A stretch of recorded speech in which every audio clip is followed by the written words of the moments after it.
My good friend, Denny. How you doing today? Good. How are you, Paul? I'm doing good. All So right. we've been friends almost a year. Almost a year. Almost a year. But we're best of friends. I Just know. In a year.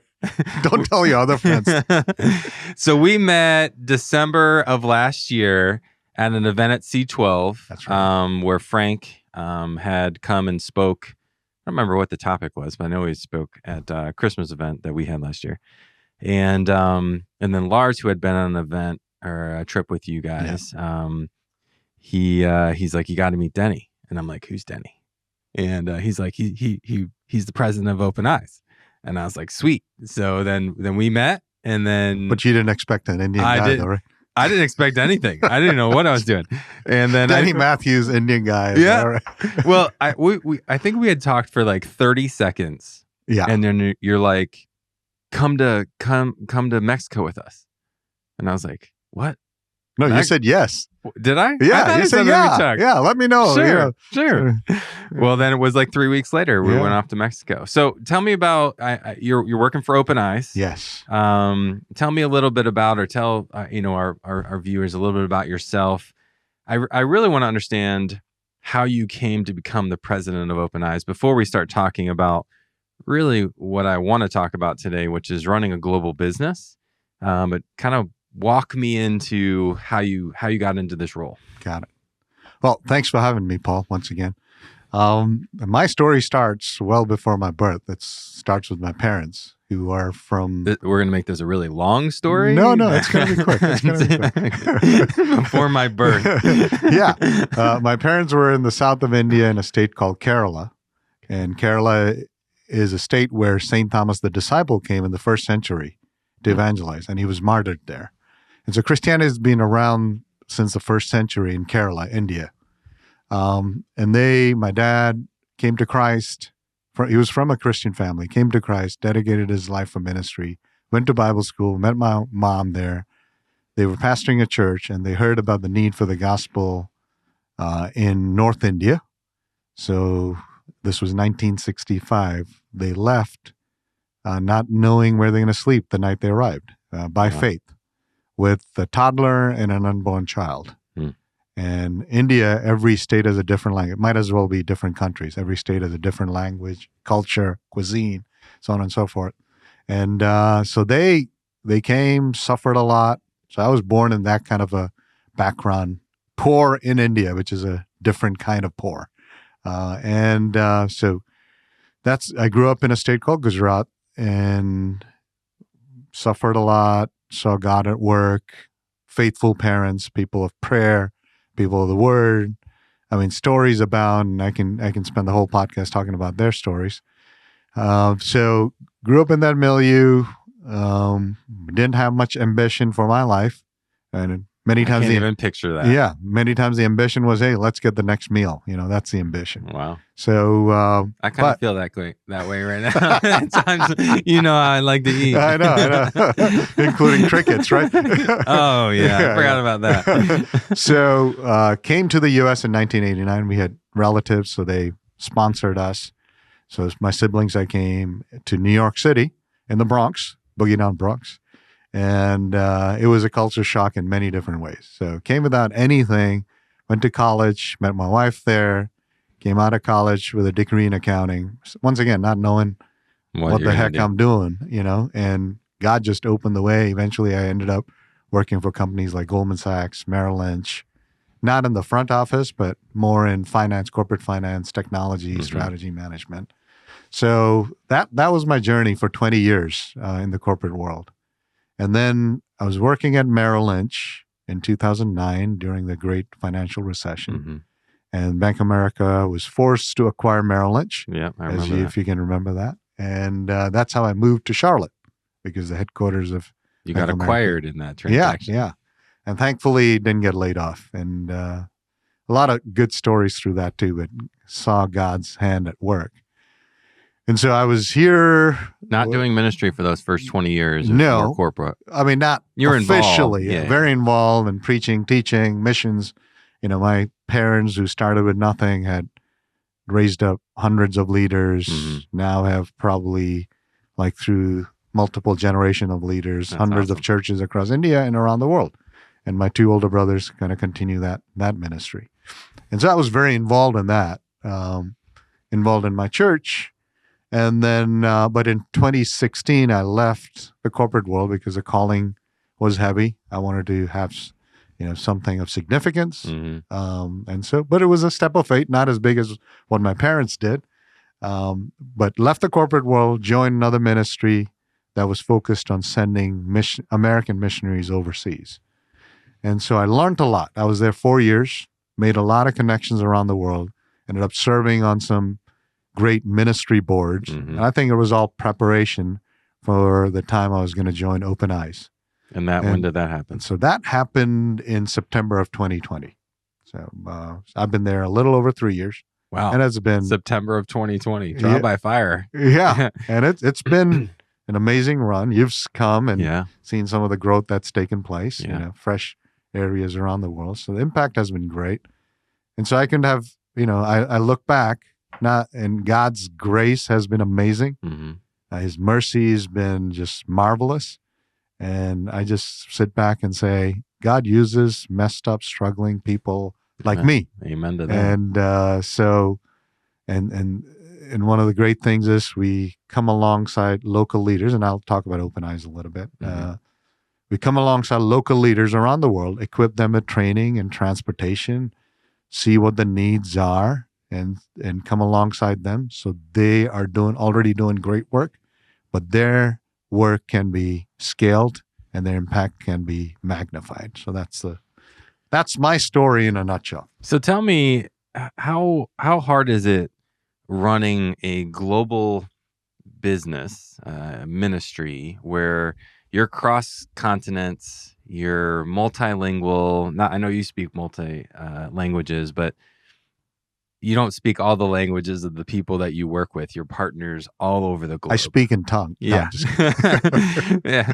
I'm not going to jump on that one. So what's it like? I mean, what are some challenges that pop up when you can't specifically have a conversation with all of your leaders, and you've got some of your leaders, a lot of your leaders do speak English. Yeah. But a lot of the people, the mobile missionaries that are on the ground, they don't. Yeah. So what are some challenges? Like, how do you work in that environment? Absolutely. Let me take a step back and just talk about the origin of Open Eyes. Sure. So Open Eyes was essentially started by a young man named James Harrison, who is the son of Frank and Jan Harrison. And Frank is the CEO of Coca-Cola Consolidated, one of the big companies. I think they have a revenue over $6 billion a year. But Frank and Jan are very dedicated awesome believers. You know them. Humble, you wouldn't know that you were walking with rich, ultra wealthy people. They're just humble, serving, love Jesus. Prayerful, love Jesus, love people. That's got to go hand in hand because, many times there's a dichotomy in people's life. I don't see that in Frank and Jan. So James was struggling as a young man, not having any direction in his life, ended up going to Sudan, which is now South Sudan, and was mentored by one of our leaders, Pastor Simon, who you met in Nepal. Amazing man. Amazing guy. So James rededicates his life to Christ and sees the need, calls home, says, Dad, we got to help these people. So they start helping in practical ways, providing food, providing clothing, that kind of stuff. James is, even though struggling, but generous and kind and Give the bold shirt off his back, and fearless. literally. Yeah. And those are so many stories of that. So there, for example, one of our leaders is Sostin. He's Sudanese, but now lives in a refugee camp in Uganda. There was a flood. He was going to lose his house. James single-handedly goes there, rallies the troop, puts sandbags, put tarps on his little house, saves the day. That's how James was, just moved by the need and compassion. And then eventually Simon ends up going to Kenya and James goes to Kenya, and he's going back and forth from Kenya to the U.S. and he spent some time in South Africa just trying to find his way. It's not like he rededicated his life to Christ and boom, everything worked out and he was perfect. No, it doesn't work that way. No. But he had a heart for people. He had a heart for God. And so one of the things also working with Simon, seeing Pastors walk for 8-10 hours to get to their churches, get tired, and then, you have to walk back through really rough terrain. They came up with the idea, hey, how about providing transportation to these pastors? They can be more effective. A motorcycle. And so in particular, motorcycle, they've given other transportation as well. So that's how the ministry was started. Not by some amazing, perfect people, but a struggling young man seeing the need, moved by compassion. And how many years ago was that? That was in about 2008 or thereabouts. So from 2008 to now, how many mobile missionaries? So you had one back then. What do you have now? So, just a little bit backstory. You're going to get tired of the backstories here, but it's very important for context.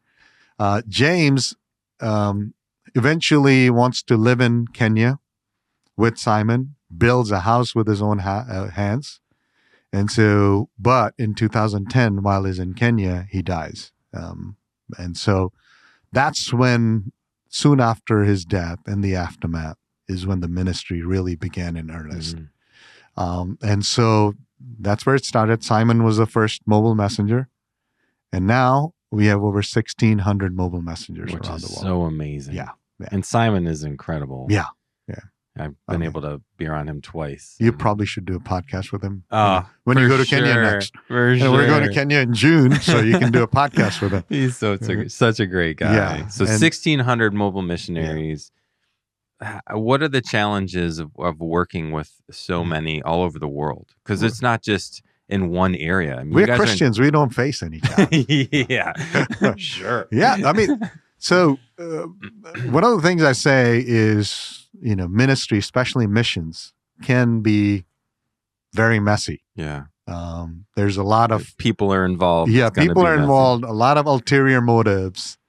Integrity is lacking. It becomes a numbers game. And so I can talk about India, having grown up there and been involved in ministry. If you look at all the numbers coming out of India about people getting saved and churches planted, you'd be thinking all of India was saved, became Christian 7 times over, but still we're at 3 or 4% Christian. So that's one of the biggest challenges, that, finding people with integrity, not perfect people, but who have the heart for God and who are in it for the right reasons, and who are going to be good with the investments that you make into their lives, and who are doing what they say they're doing and reporting with integrity. So that's one of the big challenges. And, you can never overcome that. But the way to deal with that is to take time, walk with the leaders on the ground, and choose leaders and partners that are already working with integrity, and having hard conversations with them along the way. Yeah. So let's dig into that for 1 second. So, when I think of a mission, or a missionary organization, in my mind, I'm like, they're the meekest, mildest, soft-spoken people, and they never sin. We have some of those. Yeah.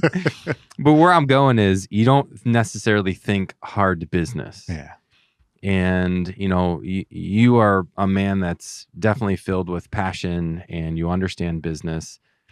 When does business and leadership take over versus compassion and, empathy? Like, what's the world like there? But being a business guy who's driven for souls being saved around the world, like, how does that world collide? Yeah. I mean, we're following Jesus, always moved with compassion. Yeah. Right. Moved with empathy. And that's got to be what leads. But, truth without love is no good, and love without truth is not good. So lead with love, lead with compassion, and you give trust. I think Craig Groeschel said it best. It's like, trust is given, mistrust is earned. So that I try to live by that. And so, yes, you do the verification, et cetera, et cetera. You just don't blindly trust. But once you establish a relationship, trust is given.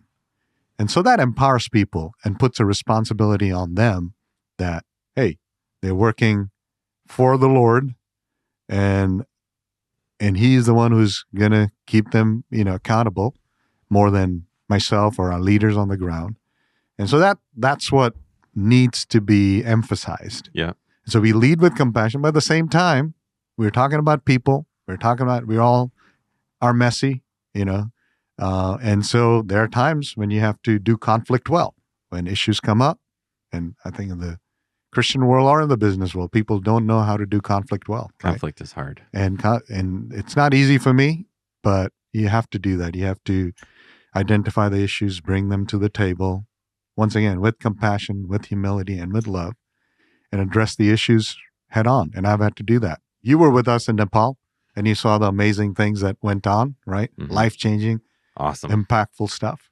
But along with that, there were issues that came up. And so I had to go and talk to our leaders, confront it directly. Mm-hmm. And once again, these are not life and death issues per se. But there's still issues. Issues. If you don't address the small ones, they're going to blossom and grow into big messes. And so that's what we have to do, engage the issues up front with compassion, with love, with the end goal of renewing and getting on the right path rather than confronting people, beating them up. One thing I love about Open Eyes is just that it's such a real ministry from the standpoint of you don't, and so many times in the past, you just see, hey, there's this ministry and they do everything perfect. And you think, well, if I donate this is what's going to happen. Yeah. Life happens along the way. And there are so many imperfect people that love God or love the mission that they're doing, and they make mistakes, but you never see that or hear that. But the realities are things happen. And one thing I love about this organization that you get to lead is, you handle it like a business, but it's a business for the kingdom of God. And I just absolutely love that. I think you're doing an excellent job. Let's talk about one of the... So if I can just interject there, Paul, it's not just me, right? You have an awesome team. Assembled a team.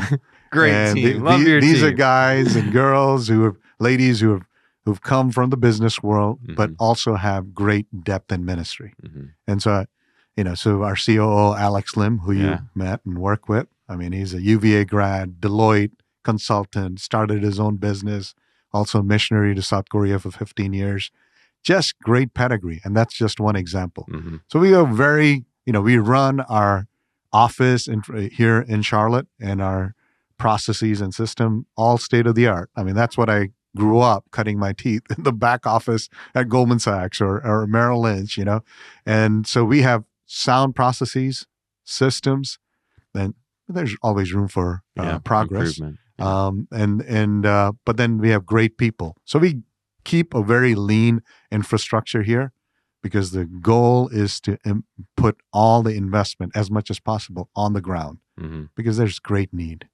Another thing about Open Eyes is we're not just about what I call drive-by evangelism. We're about following the heart of Jesus. So what did Jesus do?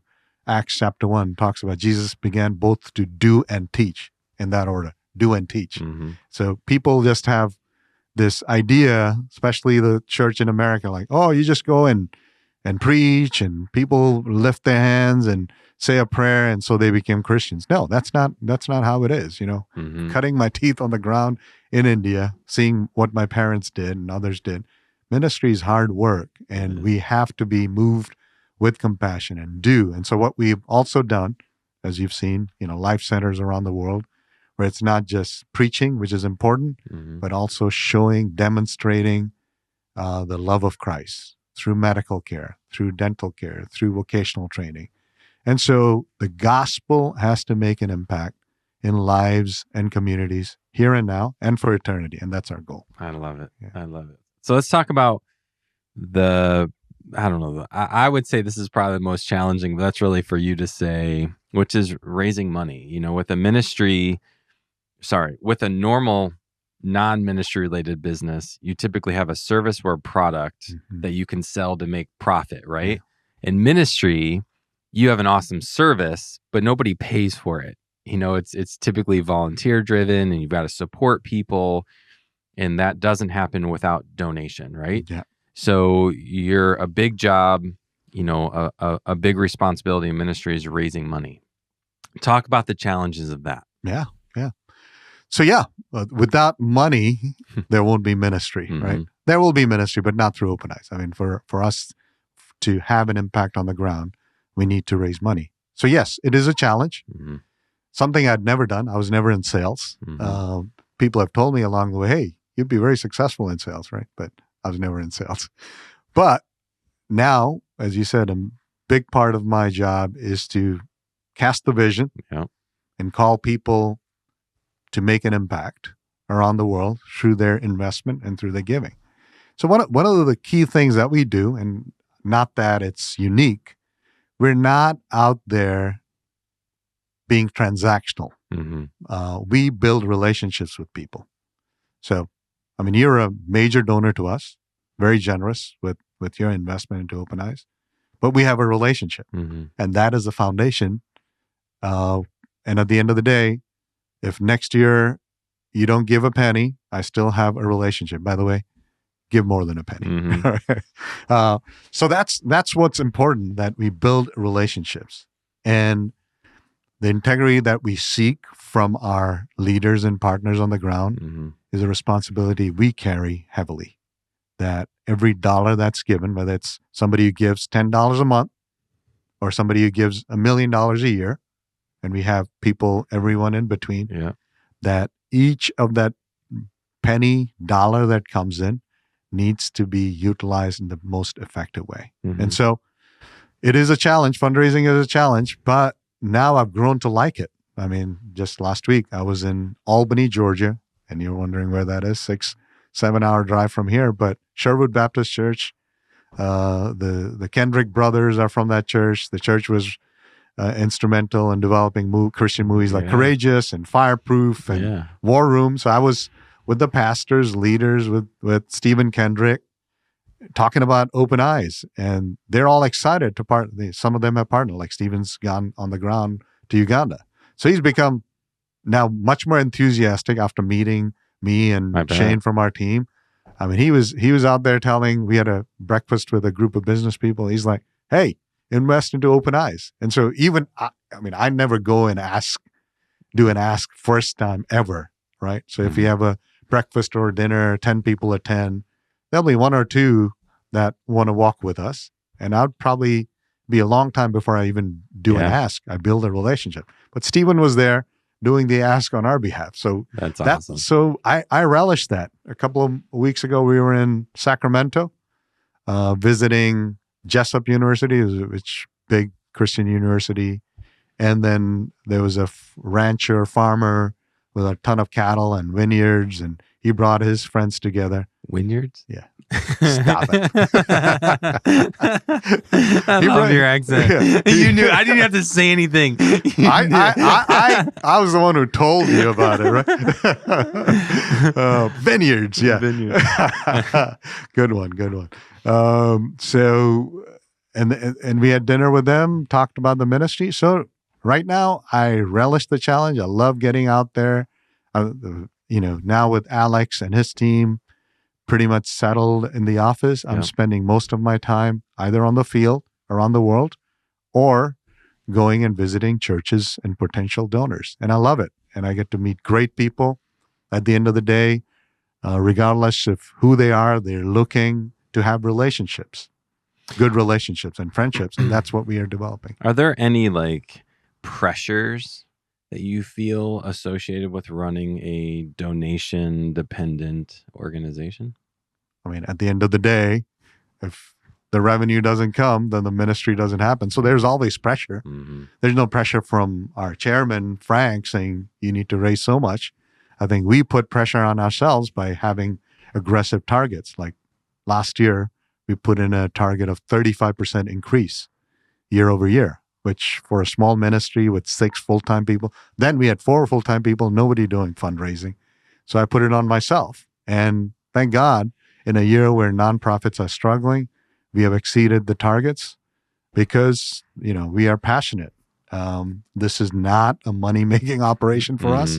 The Harrisons, they are wealthy. They probably, if they didn't work another day, they'll be set for many generations. Mhm. I'm not wealthy, but I'm comfortable. And so this is not a money-making thing for us. Many times I think, man, I could be running a company out there, making a ton of money and retire by 55, travel the world.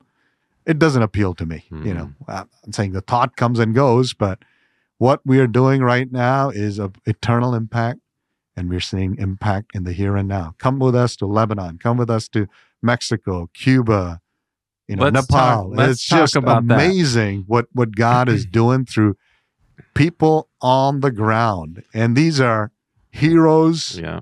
that nobody's talking about. And, we get to partner with them. Let's talk about the fact that you do what most people, when they understand going on a missions trip, they think they're going to go build a church. They think they're going to go, sweat and tear their bodies up and go to nasty hotels or wherever they're going to sleep. And most people are associated missions trip to just heartache and just horrible. So what's wrong with that?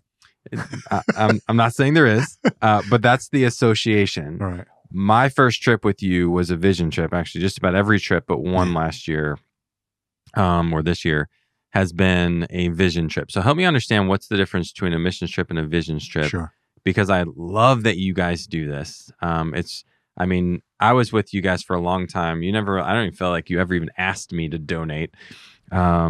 But help our viewers understand what is a vision trip and how do you leverage that? Good. Great question. So we differentiate between what we call vision impact trip versus mission trip. Yes. Right. On an impact trip or a vision trip, did I say it right? Did my V come out right? Yeah. All right. Good. Who cares? Speak yourself. I want to hear the vineyards. So, the goal there is to bring potential investors into the ministry or existing investors into the ministry and showcase what God is doing, showcase the leaders and the impact on the ground. And so we don't believe in, there are some people who take people and make them suffer so they can just go away feeling guilty about the good life in the U.S. that they're experiencing and donate. That's not what we believe.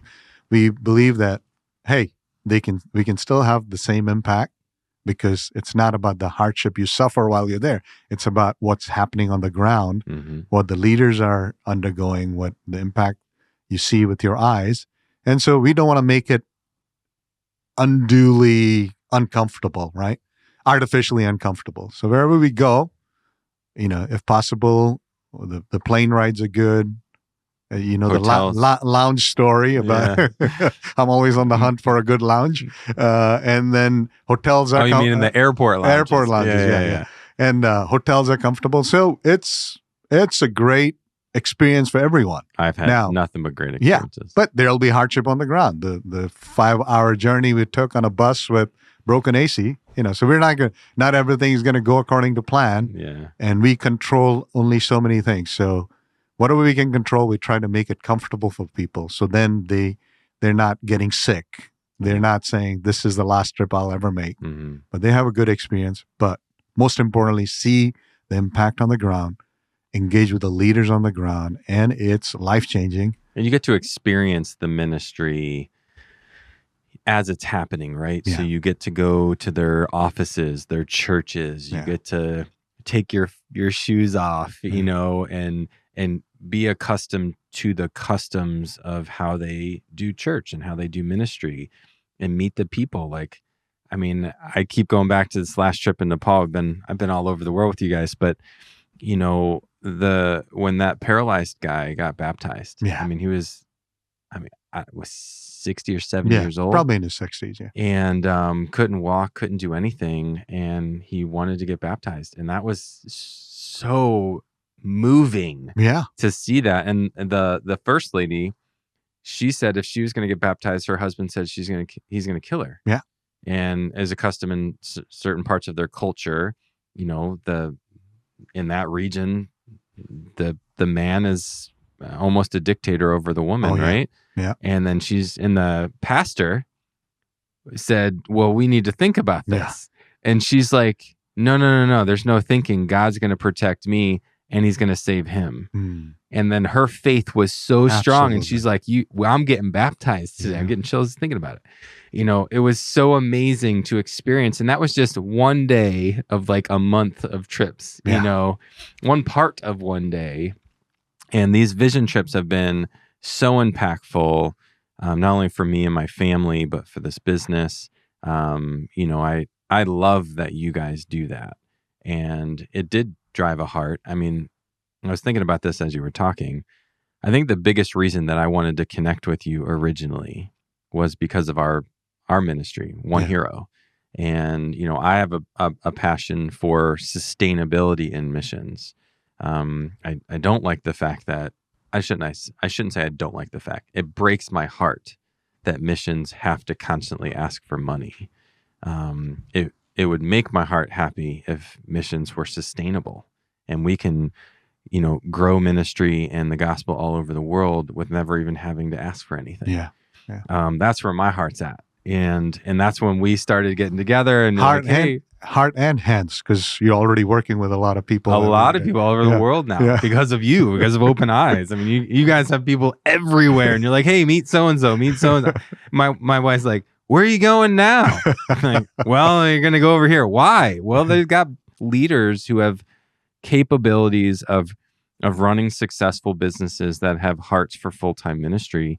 And if we can marry these two things together where they can support their own ministry or provide for growing ministry and not have to ask for money, what could be better? And that's actually a biblical model in the New Testament.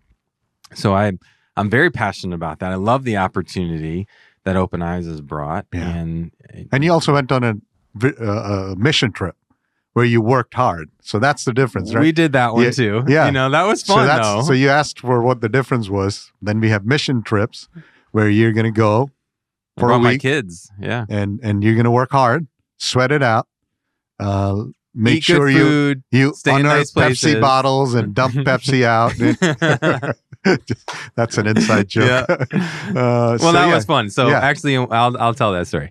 So we were up in the mountains in I don't even remember. Chihuahua. No, Zongolica. Yeah, and I was about to ask Brian. Yeah.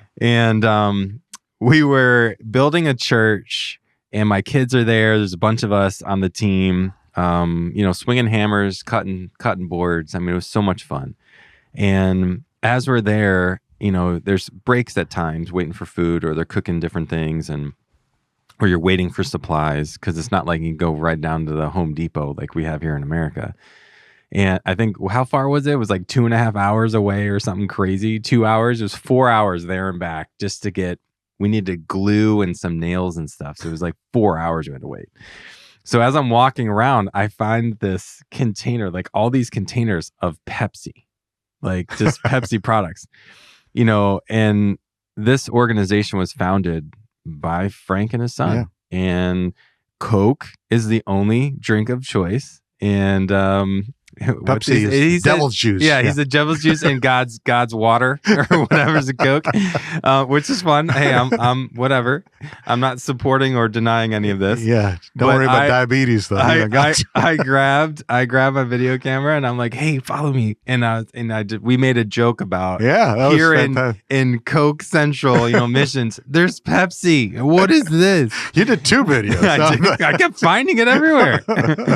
But it's the devil's stronghold, bro. Well, the symbology there is, even in light, and I don't want to talk bad about anything. No. But the realities are, in light of doing something great with an amazing, foundation. I mean, God has used his life, Frank's son's life, James. Absolutely. And he's done some amazing things. In spite of that, sin never goes away. And I'm not making it sound like Pepsi is sin, but the analogy I was going for was, you can't get away from it. Yeah. No matter what happens, it's always around. And this is what this ministry of Open Eyes is trying to fight against. It's trying to spread love. It's trying to spread the gospel. It's trying to help people understand the purpose of why we're actually here, right? And no matter how good your heart is and how good the ministry is, the people have to run it. And we're filled with, desires to do bad things. Absolutely. And, as much as we want to fight against it, sin's never going to go away. I mean, I just finished reading Brennan Manning, Furious Longing of God, and his biography, All Is Grace. You can look up, I mean, I don't have time to go into his background story, but amazing man. He was a Catholic father, got married, got defrocked, and all that stuff, and struggled with alcoholism all his life, even though God used him significantly. And then his whole thing was God loves you as you are, not as you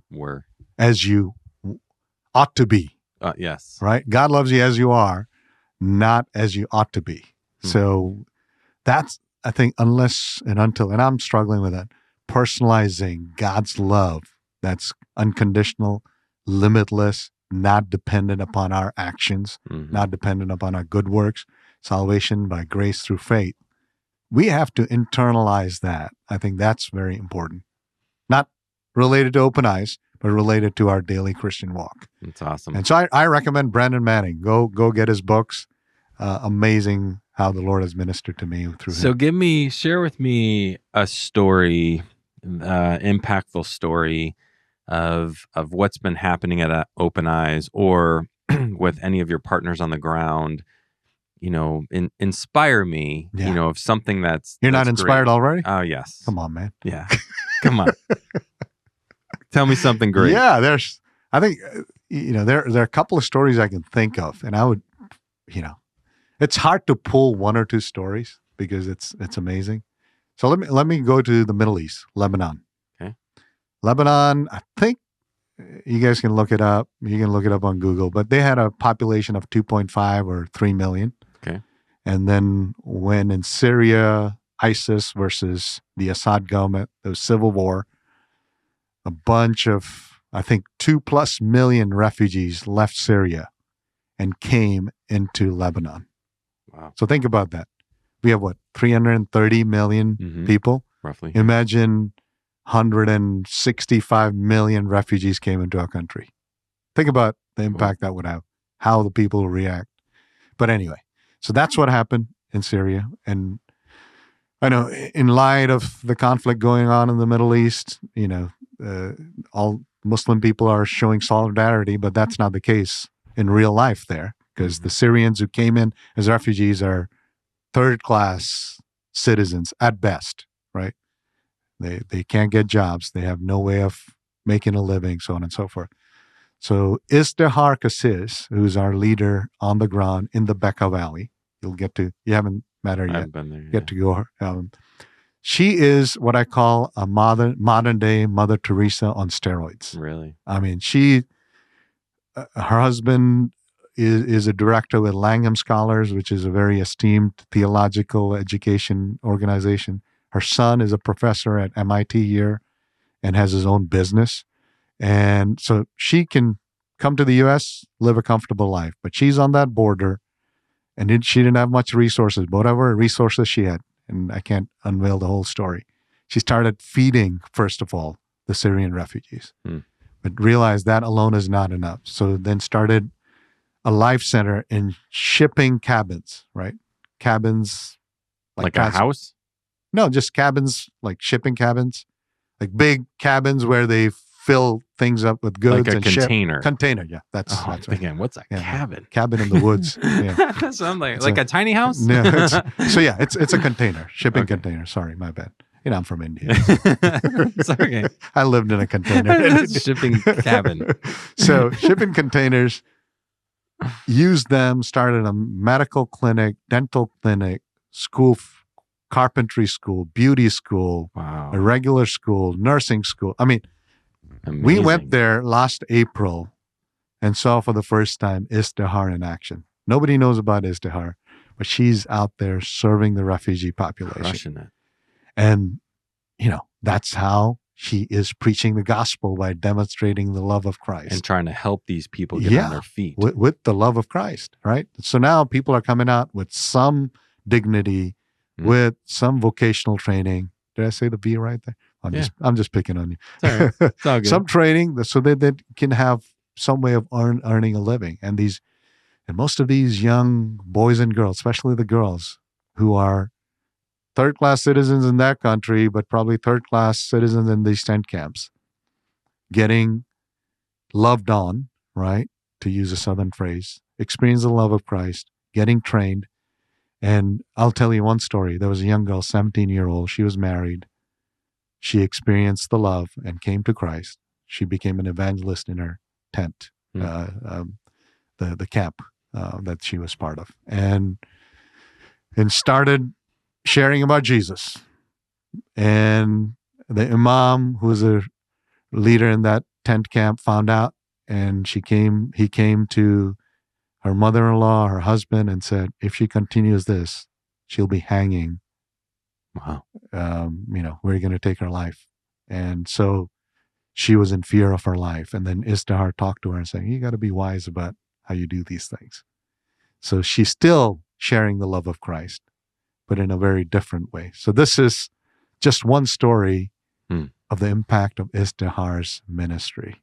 And so that's Istihar. We were in Nepal together, and probably, I'm going to try to do justice to this story. You met Dr. Shiva. Yeah. You went to that hospital in the middle of nowhere. Middle of nowhere. So Dr. Shiva was one of 10 kids, born to a sharecropper's family. So his father was a farmer. Sharecropping, essentially, you get a piece of land and you cultivate it, and whatever produce you get a little bit of that to basically sustain your family. And everything else goes to the landlord, who then sells it and makes the profit. So essentially slavery, right? Yeah, so it sounds like. And so for generations, there was no literacy in his family. And so they had a bleak future, just continuing being a sharecropper. Through God's providence, one of the landlord's son was a teacher, took Dr. Shiva's oldest brother and taught him how to read, and found out this guy's smart. And so then he took not only the Dr. Shiva's brothers one by one, each of the siblings, and took them to Pokhara, where we were, and put them into school. And these guys were smart. But even before that happened, Dr. Shiva lost 4 of his siblings because of diarrhea, easily preventable disease, right? And so Dr. Shiva and one of his brothers become medical doctors. Now, if you become a medical doctor in a context like that, at the very least, you're going to go to Kathmandu, which is the capital, work at a hospital, make a living. Or if you're really smart, you're going to go overseas, and life has been transformed. Dr. Shiva said, I don't want another child losing his or her life like I lost my brothers. And so he went back to his remote village to build a hospital, establish a hospital. And through that hospital, now he's serving that village and surrounding areas. In the middle of nowhere. Nowhere. There's a church there. So this is the gospel, right? It's not just drive-by evangelism. You are serving the needs. Jesus moved with compassion, healing the sick. Jesus moved with compassion, feeding the hungry, right? And there's a church associated with that. We are now talking, you and I had a call with him about taking some of that land and cultivating it, agriculture. Turning a business into it. Poultry farm, goat farm, whatever it may be. Help, and it wasn't just that he could make money, it was that he can help the community. Exactly. Sustain the hospital. Yeah. And so this hospital because a lot of the people that he serves can't even pay him. Yeah. So we came along, I met him my first trip in January 2022. Met his brothers. They all were Hindu low-caste families, and miraculous encounter with Jesus Christ, and now living a life of mission. And so they hadn't taken salary for over a year. So Open Eyes now, through the generosity of donors, the Webbs, for example, one of our donors. Now we're going to be able to come alongside them and sustain them. Yes. And in the long run, this is not just pouring money. This is impacting lives. And through the businesses that are going to get started, this is all going to take time. This hospital, this ministry is going to be sustained. Another thing that he does, his family still lives in Pokhara because where he serves in the hospital, it's a very remote place. There are, no decent schools or anything like that. So he goes every 2 weeks on a motorcycle. And every time he goes, he's bringing tons of medications back, right? And so this is the gospel. This is what Christ is all about. This is emulating the life of Jesus Christ. And I look at my life, I'm like, man, nothing compared to what Dr. Shiva does, right? I'm caught up in things that I have no business getting caught up, worrying, anxiety about things I don't need to be anxious about. We are living in the land of plenty, and but God has given us the privilege to come alongside Istihar in Lebanon, a woman, right? In that context. Dr. Shiva, low-caste Hindu, in that context. Beautiful people, they don't know each other, but they're united through Christ. Yes. They're united through Open Eyes. And that's the impact of Open Eyes. So you wonder why I'm passionate. Am I passionate? Once in a while. I'm like, let's go. Let's go. Let's go. I'm all fired up right now. That's what it's all about. And so, yes, the challenge of going and meeting with donors, it's nothing. Because my wife, you met my wife. Yeah. She's very passionate. She's a realtor. She can be focused on her business and do well. But her heart is for ministry. And she comes with me to most of the trips I make overseas. And then she comes with me some of the donor visits, which she doesn't like. But she's like, every time she goes on the ground, it's like, yeah, I'll come with you and engage with the donors, build relationships. I love that perspective. When you first said drive-by evangelism, I don't even think I understood what that meant. Now, through the context, I get it so much better. Where a pastor or somebody on the street is trying to get somebody to give a profession of faith and then never talk to him again. Where Open Eyes is focused is like where you're saying these ministries that are doing works, in these remote areas all over the world to help and serve people where they're at. Sometimes they're sharing their faith, sometimes they're not, but their actions are doing the faith sharing 100% of the time. And that's ministry. Yeah. That's the gospel lived out in the lives of all these partners all over the world. And I think that's what, just motivated me right away that I got to get involved. And there's so many incredible people that are so talented, so amazing, and they're not using that talent and ability to make money. They're using that to serve people. And sometimes, like Dr. Shiva, barely making it. Yeah. And there's a guy who could probably live the high life if he wanted to. Absolutely. But he wants to give up that lifestyle because of the calling he has to serve people in certain remote areas because of his past and things that have happened in his life. And he's doing an incredible job. I'll never forget, and we're going to bring this to a close, but I'll never forget when we're getting ready to shoot some, these people have no access to technology, video cameras, no marketing exists. It's word of mouth, just different parts of the world, right? And we wanted to put together some video for them. So we were only there for a very short period of time, and we're trying to take a picture. And everybody's like, "Where's Doctor? Where's Doctor? He's nowhere to be found." We're waiting for him to come out. We're like, "What is going on?" And then we're like, we got to take this picture because we had to go back because it was going to get dark, and we don't want to ride on these roads at nighttime. And sure enough, he comes at the last guy walking out, like 20 minutes late, and he's got his arm around one of his patients, and he's loving all over him. Wow! Didn't even care about this picture. He cared so much about the people that he was serving and taking care of that he's like, well, if I miss the picture, I missed the picture because I got to be with this guy. Yeah. And that's his heart. That's the heart of so many people. That's the heart of Jesus. That's right. That was the heart of James. Jesus going into Zacchaeus' house. I'm a preacher, so I don't want to get into that. Outcast of society. Yeah.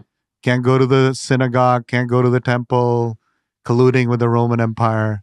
Jesus says, I want to be in your house today, and I want to eat with you. And that's the heart of Jesus.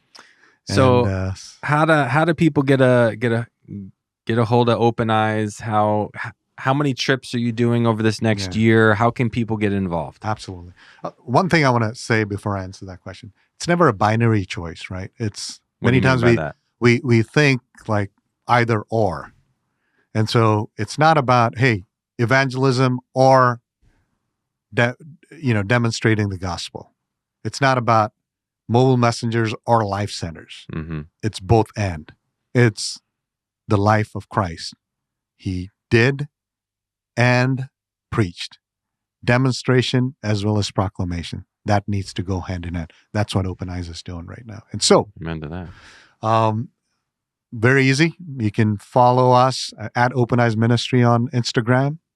OpenEyes.net is our website.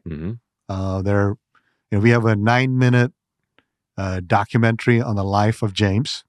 If you can go and watch it, that's better than this podcast. Although I think the podcast has been awesome so far. My first podcast. I'm kind of being humble a little bit. But we'll do more. Yeah, OpenEyes.net.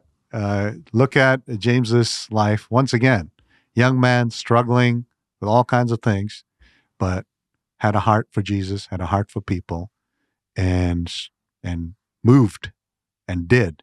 And so wherever our audience finds themselves in, they probably look at their own lives and say, I don't have what it takes. I'm a mess. God uses messes, man. I mean, God used James. God uses me. God used me. I mean, you're not as much of a mess. Oh, no, I'm a mess. We're all a mess. That's what it is. That's the gospel, like not getting our act together, because we never have it. But God uses people like James, people like Dr. Shiva, people like Simon, people like Sostin. I mean, I can talk about Sostin, one of our original mobile messengers, who is a refugee from Sudan in Uganda. He's adopted dozens of children, started a school now there are 700 children in that school. These stories abound. That's what the gospel is about. That's what Open Eyes is about. OpenEyes.net. And I know people can donate.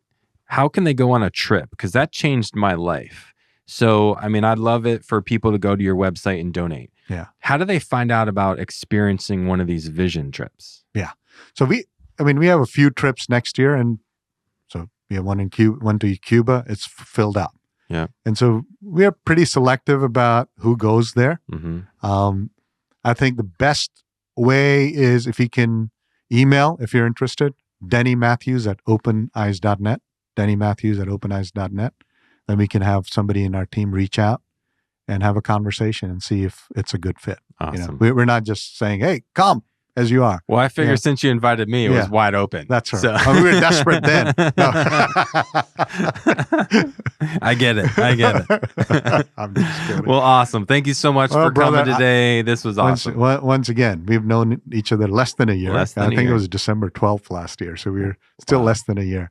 I'm so thankful for you, Stephanie, your mother-in-law, Brian, who's sitting over here. Is the camera going to pan on him? He's a good-looking dude. No. Especially you and your family. What a blessing personally to the ministry. Yeah. And regardless of Open Eyes or not, we're going to be friends for life. Absolutely. Brothers. But I'm all about Open Eyes. I think it's been great. And I love the fact that it's allowed our passion for ministry to just blossom. Absolutely. And it's been so fun working alongside you. Yeah. And I couldn't support it enough. I plan to retire with Open Eyes, but God willing. Yeah. That's awesome. All right, buddy. Thank you so much. Fantastic.